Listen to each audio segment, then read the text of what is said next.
I'll be honest with you, that's how depressed and sad I was, because I thought I was finished and that nothing, I have no hope. And one day he came bounding into that room, and he was a mid-year transfer in California they do semesters.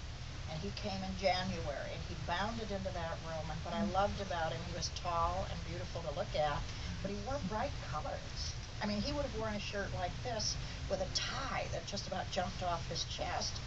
And we all fell in love with him, and he brought green things and put them on the mantles. He put posters of the masters around in the room. He had a lamp on his desk. He had a rug under his desk. He played music very quietly, classical music during class. So the room suddenly wasn't cold anymore. This was a place that was warm, and a place that I didn't have to be so scared anymore. And I remember him coming up behind me one day and watching me draw, because this is a dead giveaway for any of you educators in the room.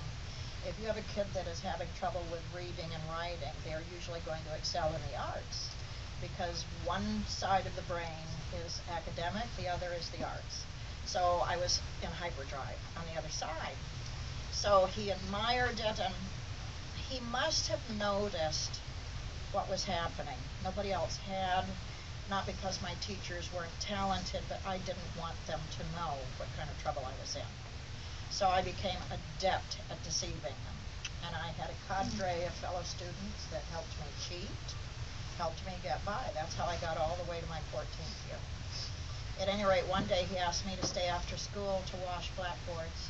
Now, you kids have no idea what blackboard. You have a smartboard. In the old days, they were black, slate, or green. Remember when they graduated green with yellow chalk, which was huge and very technological in my time?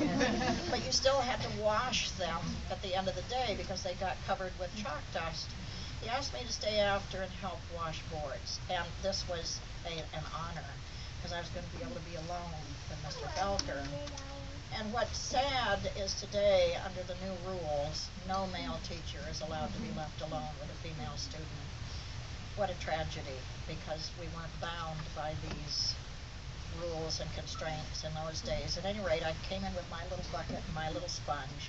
He put on My Fair Lady. I will never forget this, and I'm going like 90 on that board.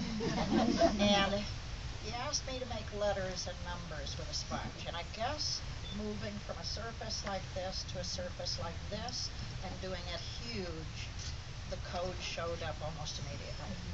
And I remember he came up behind me and he said, "Patricia, I think I know something about you." And I burst into tears, because of all the people on earth, I didn't want him to know I was stupid, and now he knew.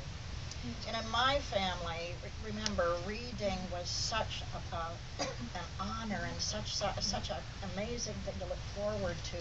When we have very small children, even this little, the moment they start identifying words, a book is put in their hand, the family surrounds them, honey is put on the cover of the book.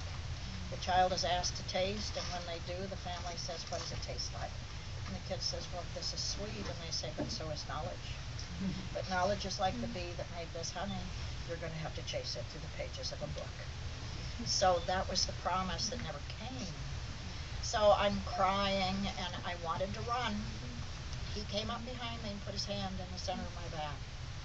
To this day, when I want to run for any reason, George Felker's hand's in the center of my back, and I can hear him whispering, saying, "You can do this."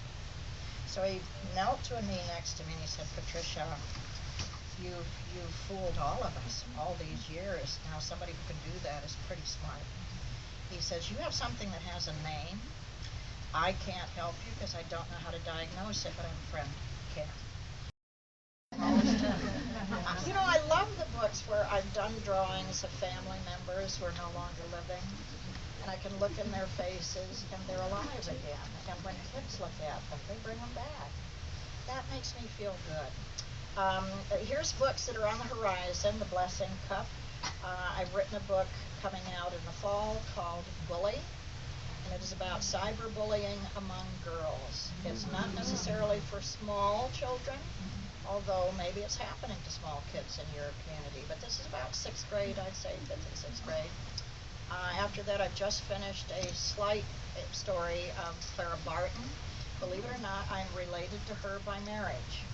I have her Tussie Mussy on my mantle in my bedroom. I have a photograph, a very rare photograph taken of her when she was young. I'm related to her, like I say, by marriage on my mother's side. What comes out after that? I'm working actually on a young adult novel about the Holocaust called The Fishkey Box, and this is going to take forever. This is the hardest thing I've ever written. And instead of chapter headings, there are drawings, and the drawings will tell you what is going to happen or what just has happened, and they're evocative, and they were very hard to do. Anytime I have to look at humanity and our ability to be cruel, it's stunning to me that we can do things to each other that we have. I'm stunned. And it's happening in the world today. They just, they pick different scapegoats. Yes. That's a really good segue.